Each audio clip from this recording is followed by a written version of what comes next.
Hello? What do you mean, hello? You at Pilot looking Oh. for hello? Hello? I think we need to have a vote as if we're going to continue the Coconut Beach music that you can only hear on the The audio version. right. Not the video version. Because it's licensed to the Audible, not Audible, what am I talking about? Sorry, spoiler alert. It's licensed to Podbean. Yeah, what I think we should do, Yeah, and alright. I think this would work. We have, between the two of us, we have lots of friends who make music. Now, I have gotten contacted by two, I'll mention. There is Missy Barrett, is not her real name. I don't have to think about it. She's a character in a book. Correct. But the lady who writes those books is a musician. She said she'd make us a song. Elise Bruce, sorry. Elise Bruce is the name of the musician, writer, creator. Creator. And she's over in Pigeon Forge, Yeah. so that would be good. And then, Little Timmy. Little Timmy. And you think I'm talking about my grandson. Nope. Little Timmy is not little, but we mistakenly called him Little Timmy. This is years ago when I was working with Mark and Brian at KLOS, and a dad calls in. It was the Talented Kid contest. Yeah. This guy calls in and says, "Yeah, my son's really good at playing the accordion." And what's his name? His name's Tim. Oh, and then Mark or Brian goes, "Oh, put Little Timmy on the phone." Little Timmy was like, "Hello," because he was he was in high school, not toddler like all the other kids who were calling in, and he was really good at the accordion. And he parlayed that, all these appearances on the Mark and Brian show, into an actual accordion career, and he got a job at the Lawrence Welk Theater. Oh, you know my love for Lawrence Welk. I did not. You don't? Little Timmy is not only did he perform for years in Branson, he went on the national tour. Okay. Champagne Dreams, This what? Lawrence Welk. I mean, Lawrence Welk is cool and all, but Lawrence Welk, when my kids were small, it would come on PBS, I think, Saturday evenings. it still does. I mean, hang on a second. It still does. It is I could watch Lawrence Welk non-stop. That and Twilight Zone. But Lawrence Welk, I own LPs, original Lawrence Welk LPs, because I love Lawrence Welk. All right, one time, Jerry and I was listening to, I think it was Radio Gaga by Queen on the Amazon Echo, and I had it playing through the whole TV sound system.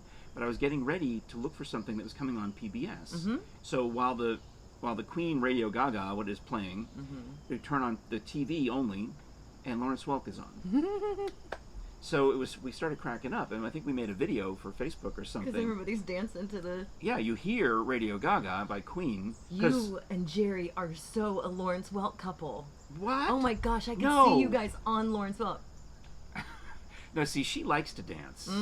She would have to get someone else. No, because dance. that's a quintessential Lawrence Welk couple. Is the stiff fellas who are just not really into it, but then it's Champagne Dreams and everybody. You have no idea my love for Lawrence Welk. I do now. Oh gosh. You've just revealed it. Oh, the So, Halloween episodes. There's a Halloween episode? There are numerous Halloween episodes that you can watch. The Halloween. You've got to watch the Halloween episodes. Are these I've got the PBS passport. Can I get these on demand? Oh yeah. Oh yes. Do you have the PBS passport? I certainly do. Do you know why I do? No, because you can watch me on Scholars Bowl. Yes. Oh, come on. No. Actually, I bought the PBS passport when you and I Yes. recorded some stuff for PBS for a Beatles Yeah. Beatles weekend. Because if you're going to get on there and say, hey, you should pay money to this TV station, you really probably ought to, practice what Invest you in preach. So ever since I started doing the pledge drives, I became a member that first night, and we just kept it up. So I've just kept it up, and I love Lawrence Welk. I was a PBS member when I was a kid. I was in New York. I was a high schooler, and if I could have half of the money back that I spent on mystery novels and whatever record albums, But that I was signed up. what, 1960s money, 50s 50s money, 70s, 70s money. I mean, the prize was a Monty Python album, so I joined PBS WNET in Channel 13 in New York, so I could get a record album of Monty Python as the premium. yes, Yeah. yeah. But back to music for Oh, a yeah. podcast. So, little Timmy Padilla, I'm going to send you this to you because we just talked about Lawrence Welk, and I wouldn't mind an accordion. But you've got people. Well, I'm going to write this down because now that we've talked about the fact that we have several people, because my friend Kenneth Brown makes music, and he's making an album right now, but I could be like, hey, Kenneth, would you compose us something? Can I point out, if we're cranking out 5 episodes a week, why can't we have 5 theme songs? What I was thinking is, why don't we just put it out there? Let's put it out there right now. Hello, world. Hello. If you make music, we would love to showcase your music as our intro music, and then... I mean, it's got to be good, though. I mean, does it? Well, I mean, let me use as an example the late, great Wesley Willis. Mm-hmm. Have you ever heard of Wesley Willis? I have not. He was a Chicago street musician with severe schizophrenia and other issues. But someone discovered him, I think as a joke, and brought him around the alternative rock scene in the mid-90s. I've seen these videos. And he would get on his Casio keyboard, and he would go, Nirvana, Nirvana. Right, well, Kurt Cobain is the head of Nirvana. Nirvana. Okay? Right. All right. Well, you don't want that. I have, but when I met him, if you make enough of if he's dead now, sadly, but if you make enough of an impression on Wesley Willis, guess what happens? He gonna sing about you? Frank Murphy, Frank Murphy. Frank Murphy is the producer for the Kevin and Bean Show. He is a working class dog. Frank Murphy. Frank Murphy is a true friend of mine. That's real. I mean, there are people who don't believe me when I tell them this story because... I mean, I'm sure you have it recorded somewhere. I do. Yeah. I do. But you know, if you're a musician, and why not? We could just have a new intro all the time. Yes. And if we find one that we particularly like, let's pay for it. Right, and then we'll, what? I don't know. What? I just said it. This episode brought to you by Audible.com. We'll get to that later, because if maybe you, purchase some of the fantastic materials, sign up for a membership, and then we can afford to buy music for the show. We just commercialed our commercial. We literally just commercialed for our commercial. It's coming up later. Don't miss it. Oh my goodness. So, ooh, look at this pimple. Oh, it looks like a freckle. It's a pimple. Well, then you've covered it with some kind of concealer. I've spackled it. All right. It's actually another part of me that's just like, rah. It's 2020 means it's coming out. Well, also, you complimented my shirt today, and I wanted to point this one out because on yesterday's episode, we were cracking up, and we were talking about the old man candy corn fight, which was your suggestion. I brought tissues this week. I've got tissues for you today. We have them. Got craft services, got tissues. I know, craft services showed up. Said everything. All day after yesterday's show, all I heard was... snacks. You don't take care of Krisha. Oh, okay. No, I don't. Anyhow, we're talking about my friend Bean. He replied to the tweet. I saw.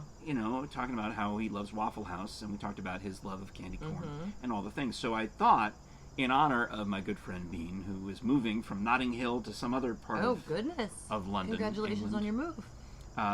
He's been in Notting Hill, I guess, almost a year now. Such a good movie. Yes. But anyway, he sent me this shirt years ago as for a Christmas or birthday or something. And I thought, well, you know what? I will put on the Coca-Cola shirt. I like your Coca-Cola shirt. Yeah, thank you. You look good in red. Really? You do. And see, now, I thought about not wearing it because of the Georgia game, which is on this Saturday, I think. Who's playing Georgia? Well, tomorrow I'll wear orange. How about that? Okay. Does that balance it out? That does. It totally balances it out. I'm not paying any attention. Did we win Did we win on Saturday? Yes. Yes, okay. They did. They won. Okay. Bazoo. I'm not trying to not be a... No, I know. But the world it's a different world. Yeah. Yeah. I was talking with some guys. They were like rattling off all these shows that they're watching on all these different streaming services. And most of this I don't have, like Apple Plus. I don't think I have. Keep going. They're mentioning all these. This is why I brought tissues. That's Daisy Duck. Which is weird because when Bean, my friend in England, sneezes, he sounds like Donald Duck. He holds it in. It's meant to be. And it's just the weirdest. Sorry, Bean, but it's really a distressing, disturbing sound when you sneeze, and you shouldn't do that. But. Woo. so anyway, these guys are all talking about these shows. Oh, you should watch The Guys. I'm like, yeah, okay. Yeah. And then so they go through the whole thing there, and then if I ask me, hey, what have you been watching, Frank? I said, nothing. I'm not interested anymore. I'm working on a podcast with Krisha, and then their face goes blank because they're watching all these shows on Amazon and Hulu and Netflix and everything else. I mean, it sounds like they're filling. I don't even know how. The Boys is pretty good, but the way they described it, it sounded like more than 24 hours worth of shows that they watch every day. Yeah, I mean, it's easy. It's easy to bounce around a lot. Getting caught up on old episodes of, maybe it was Parks and Rec because it was going away, and they're binge watching all these shows. And then I mentioned that we've got the podcast that they could watch that, and it's like, test pattern. Yeah, sometimes people need different kinds of tea. Not your cup of tea. So the topic for today's show is Al the Tortoise, as you can tell. Yeah. So we'll get to Al. We'll talk about Al. I am a huge fan of Al the Tortoise at Zoo Knoxville. That's awesome. Yeah.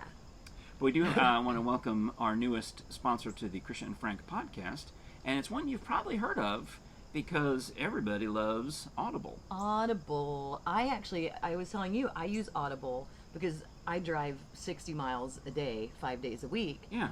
And I got an Audible premium subscription so that I could listen to audiobooks. Yeah. And but you can also listen to podcasts and other forms of spoken word. Yeah, and they've got thousands of titles. Well, you got to figure out, now that they're part of Amazon, of course they have access to everything, because that's where you go. It's the world's marketplace. Yeah, I actually heard someone talking about the book I'm listening to. I'm listening to a Neil Gaiman book, and it's him narrating. And it's kind of weird and creepy, but it's so well done, and you can download it, so I don't have to worry about when I'm driving to Gatlinburg. Oh, that part where there's no cell service, where the road floods? Right, where you get zero cell service. Yeah. I don't have to worry about it because I can download the titles that I have on Audible. That is awesome. Well, we would love for you to try it out with a free title that you get to keep permanently no matter what. Even if you end up not keeping the subscription, you get to keep a free title if you use our promo code, which surprisingly is Krisha and Frank. Right. So you go to audibletrial.com/Krisha and Frank, and I'll put it down there on the thing for you YouTubers, and I'll put it in the show description if you're listening online, whatever it is, whether it be Apple or actually Amazon Music. You can hear us on Amazon Music. Do you know who our first trial person should be? Bruce. You. Oh, me? Can I do that? You can't. Well, I mean, I don't know if you can use our promo code, but it would be really. Well, why not? Like, I'll have Jerry sign up for it because they already know me. They're like, hey, you're the guy who signed up for the account. Well, you're not. I mean, you're disinterested in watching television, but you do like to read and you do like audio things. I do. Why is not Audible? And I the have. best for you? And you know how many Amazon Alexas I have in the house? And it can be connected to your Alexa. I know, but you know how many I have? 4.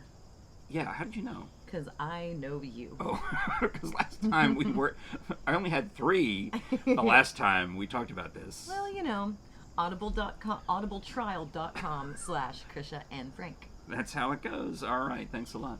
Okay, Big Al. Big Al. You know Big Al? I have seen Big Al. Big Al is I love tortoises. Yes. We decided, I didn't know this, I've known you 15 years, and we realized in episode 1 maybe, that we both love turtles/tortoises. It's my favorite. Did I show you the picture that Megan drew of a sea turtle? Yes. She made it her icon for her professional artist email account. So let me ask you this: when you tell people that you like turtles, because I know you just go around town just saying, "I love turtles," I like turtles. Do they assume that you also like sea turtles?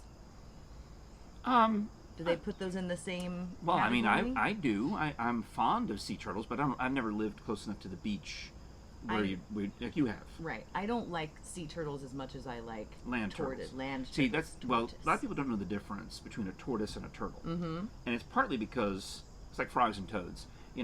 Like all tortoises are also turtles, but not all turtles are also tortoises. Right. Tortoise is a subset of, and if you put a tortoise in the pool, he will drown and die. Yeah. So that's bad. Don't do that. No, you can't. Tortoises can't swim. But Big Al follows me on the Twitter. Get out of here. It's at Big Al Says, and he is How do you spell says? SAYS, like Big Al Says. And every Tuesday, it's Tortoise Joke Tuesday. I might have to follow Big Al. So if you put 20 tigers, 10 gorillas, and 1 elephant in your kitchen, what do you have? Say it again. 10. If you put 20 tigers, 10 gorillas, and 1 elephant in your kitchen, what do you have? A zoo. A very big kitchen. Oh, that's even better. You know who needs these in a bad way? Oh, Artie. Artie. Yes. Okay, well, follow Big Al Says on Twitter, and I want to meet Big Al. I go to Zoo Knoxville a lot. I used to go more, but when my kids were younger. Are you challenging me to hook this up? I think that we just need to take a field trip. Like, if I can just wave to him. He's in his new greenhouse now. He's in the greenhouse for the winter, and so when he comes out of the greenhouse in the spring, and back on public display, it'll be his first time in his new habitat. And it's so cool. But now, I realize we just have a podcast, right? Just have a podcast. But you've seen me in action so far, getting us. Oh, I know. With the pilot pumpers. I don't doubt you whatsoever. Big Al's best friend is Miss Heather, and look, I don't know Miss Heather. I will straight up. I will declare right now. I will get a season pass to Zoo Knoxville if I can meet Big Al. Why don't we just sell them ads? And just donate. Okay. Because they do so much amphibian and reptile rehab. They are world famous. Famous for it. They actually are famous for a couple things. They're the Little Red Pandas and their tortoise program. Yeah. They're probably their biggest world-renowned things. Yeah. That's And they're really starting cool. Boo at the Zoo this coming weekend. Oh, how are they going to do that? Just with all the... Very COVID friendly. Yeah. COVID friendly. So wait, you have to wear a mask No. for Halloween? Is that what you're saying? But yeah, so they're starting. It's a little different Boo at the Zoo, but they're still going to be doing Boo at the Zoo, which I mean it's great because it's outdoors. You can spread out. It's very easy to social distance. Yeah. Oh, this is good. All right. Yeah. Well then, I'll get in touch with the zoo. Well, I just want to shout out to Big Al. That's all I want to do. Do you want on Vimeo? Have you seen this? And I can put a link to it in the show if you want. Yeah. The Zoo Knoxville has its own Vimeo channel, and I subscribe to maybe 2 things on Vimeo. It's like Lee and Haley up in Lexington.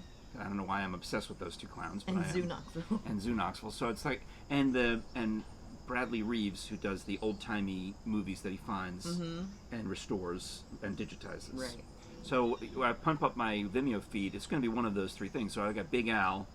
I love Big Al. But no, they have a really cool Big Al video of him moving to his new indoor greenhouse. I mean, I was jealous of the greenhouse, I got to admit, because I am a summer person. Maybe this is why I like tortoises, because they bake in the sun and they just stay, that's how they stay warm. Yeah. And when it gets cold, they don't want to move, they don't want to do anything, much like me. Yeah.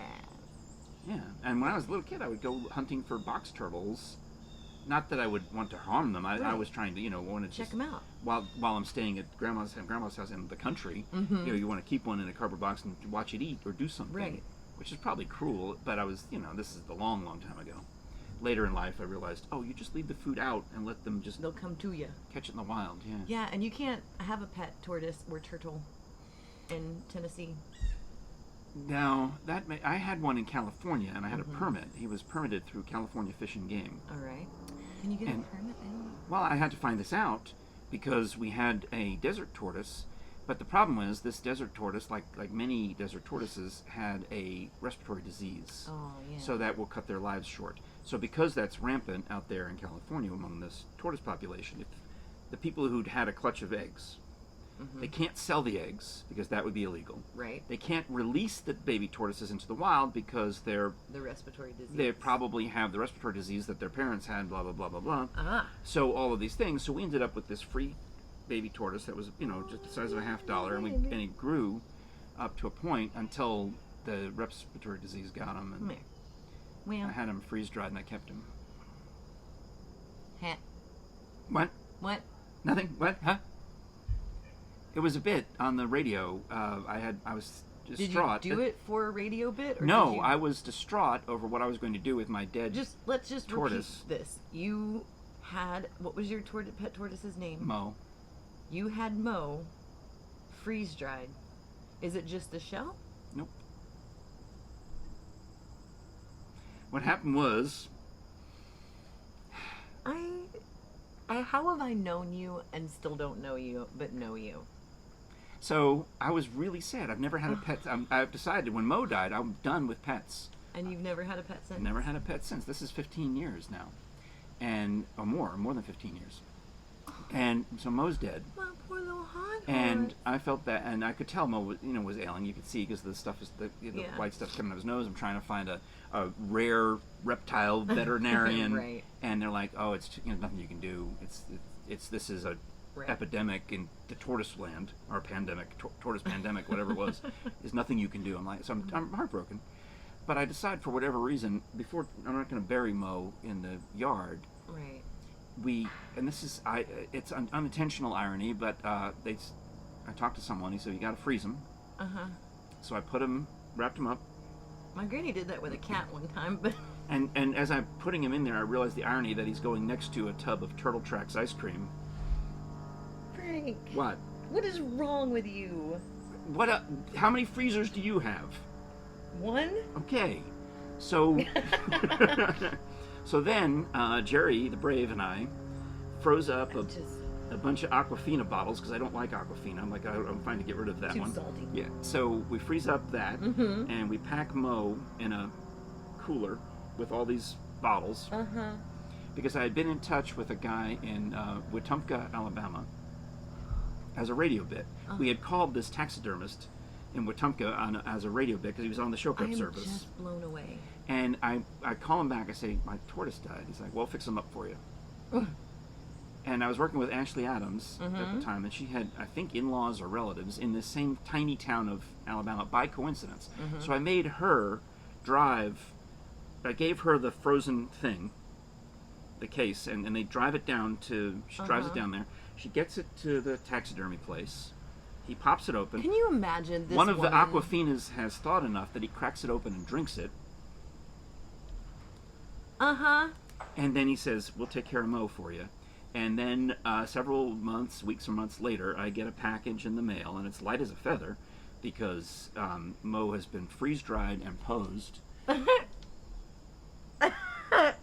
and given fake eyes. They have to put in fake eyes. I don't want Big Al to hear this. Well, don't you think that would be a fitting tribute to Big Al when the time comes that he finally... Absolutely not. What are they going to do? Just skeletonize him and display that? Yes. Well, all right. Yes.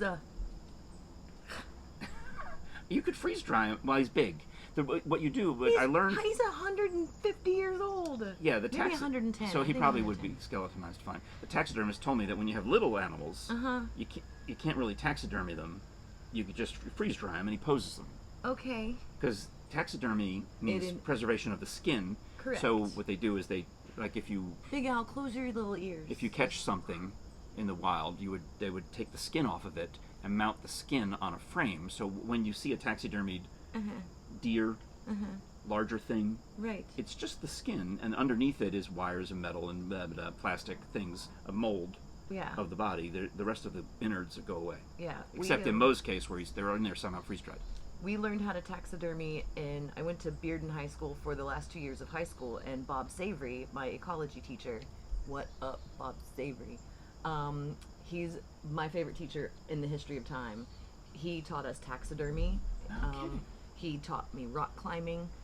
What class was this? This was an ecology class, but he also taught wildlife class. We had an outdoors club. I believe he still teaches at Bearden. No, he is retired. He retired several years ago. Considering how old you are, that makes sense. It's time to go. Thank you so much for watching and listening to the Krisha and Frank Show. We're on all your podcast apps. And if you like listening, don't forget to check out audibletrial.com/Krisha and Frank. Not for long. They probably have a fantastic audiobook about taxidermy or tortoises. Ooh, and I will buy that one. All right. Check out Audible. Fine. Get the free 30-day trial when you use the code, and a book that you can keep. Oh, my heavens. And then thanks for watching us on YouTube. I think we're getting up to close to 275 on the YouTube subscribers. We need a few more. Thanks for that. And also thank you to Terrell Oliver and a few others who shared the link to our show. Yeah. That means the world to us, and Thank you. That's big. It All really right. does. We're back tomorrow for the Friday edition. At least I'll be back tomorrow. I promised I'd wear my orange shirt for Go Vols. Oh, yeah. It's Go Vols Friday tomorrow. All right. Thanks a lot for watching. Bye.